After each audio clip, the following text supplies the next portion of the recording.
1945 के वसंत में द्वितीय विश्व युद्ध की समाप्ति निकट आते ही मित्र देशों की सेनाओं ने नाजी जर्मनी पर आक्रमण कर दिया। हेनरिक रॉबर्ट मासेयर, एक प्रतिष्ठित वेहरमाच अनुभवी, को उसके परित्याग के प्रयास के बाद पकड़ लिया गया और एक कट्टर और कुछ हद तक विक्षिप्त Obersturmbannfuhrer lieutenant colonel von Starnfeld Alexander Schier के नेतृत्व में वेफेन एसएस की एक पलटन द्वारा फांसी पर लटका दिया गया। उसे एल्सा मैरी हैके द्वारा बचाया जाता है, जो उसे अपने फार्म हाउस में ले आती है, जिसे वह अपने भाई पॉल के साथ साझा करती है, जिसे डाउन सिंड्रोम है।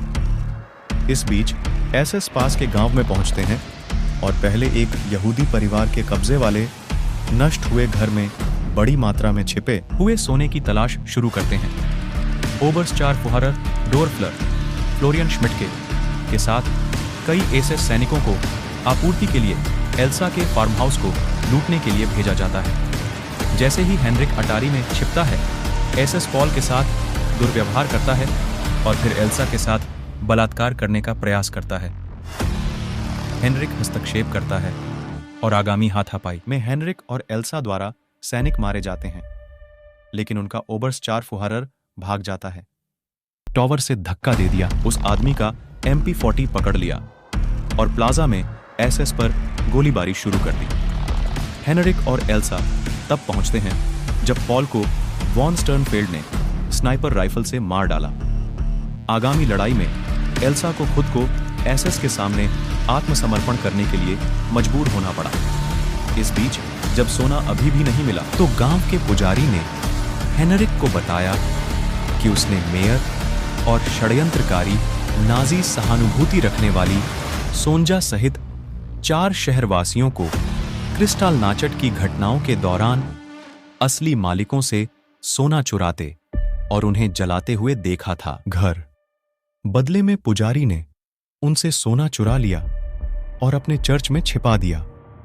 हेनरिक ने एसएस को आकर्षित करने और एल्सा को मुक्त करने के लिए सोने का उपयोग करने की योजना बनाई है। एल्सा ने अपने साइनाइड कैप्सूल से ओबेरस्टुरम्बनफुहरर को जहर दे दिया और एसएस प्लाटून के शेष सदस्यों और हेनरिक और एल्सा के साथ ग्रामीणों के बीच गोलीबारी शुरू हो गई। लड़ाई के अंत में एसएस की हार के साथ हेनरिक और एल्सा के साथ ग्रामीणों के बीच गोलीबारी शुरू हो गई। लड़ाई के अंत में एसएस की हार के साथ हेनरिक और एल्सा गांव छोड़ देते हैं। सोंजा वॉक्सवैगन कुबेलवेगन में चुराए गए सोने के साथ बिना किसी निगरानी के भागने में सफल हो जाती है, लेकिन जब वह ग्रामीण इलाकों से गुजर रही थी तो एक अमेरिकी शर्मन टैंक चालक दल ने उसके वाहन को नष्ट कर दिया। सैनिकों ने देखा कि वह गंभीर रूप से घायल अवस्था में पड़ी हुई थी और सोने की सिल्लियां नष्ट हुई कार के चारों ओर बिखरी हुई थीं। जबकि पहले तो वे खोज में रिपोर्ट करने पर विचार करते हैं, फिर उनका सार्जेंट उन्हें ऐसा न करने के लिए कहता है ताकि समूह इसे आपस में बांट सके।